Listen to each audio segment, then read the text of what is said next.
ආයුබෝවන් යාළුවනේ. ඉතින් අද අපි කෙටි ක්‍රමයක් අරගෙන තමයි ආවේ. මොකද මේ නම්වරක් චක්‍රයේ කෙටි ක්‍රමය. ඉතින් නම්වරක් චක්‍රය ඔයගලන්ට බැරි වෙලාවත් අමතක වුණා. විභාගෙදී හරි නැත්තම් ඉස්කෝලේ මොකක් හරි වැඩක් දීලා නම්වරක් චක්‍රය අමතක වුණොත් මොකක් හරි දෙයකට නම්වරක් චක්‍රය ඕනනම් ඔයාට අමතක නම් මේ ක්‍රමය භාවිතා කරන්න පුළුවන්. ඉතින් අපි මුලින්ම කරන්න ඕනි මේකට මේ බලන්නකො දැන් මේකට මෙහෙම ලියාගෙන තියාගන්න ඕනි. මේ උඩ ඉඳන් 0 1 2 3 4 5 කියලා 9 වෙනකම්ම පල්ලෙහාට ලියාගෙන යන්න ඕනි.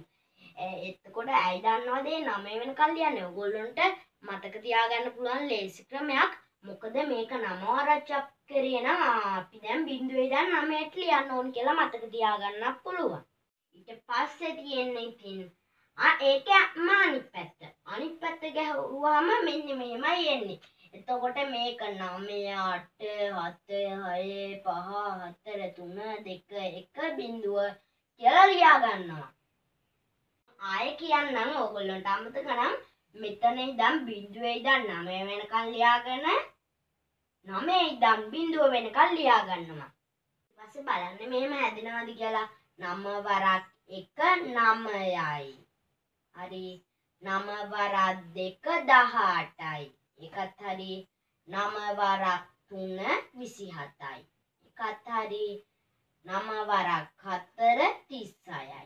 එකත් හරිනේ 9 වරක් 5 45යි. එකත් හරිනේ 9 වරක් 6 එතකොට 54යි. එකත් හරි 9 වරක් 7 එතකොට 63යි. එකත් හරි 9 වරක් 8 එතකොට කීයද? මෙන්න මේ 72 තමයි. ඉතින් 9 වරක් 9 81යි. 9 වරක් 10 90යි.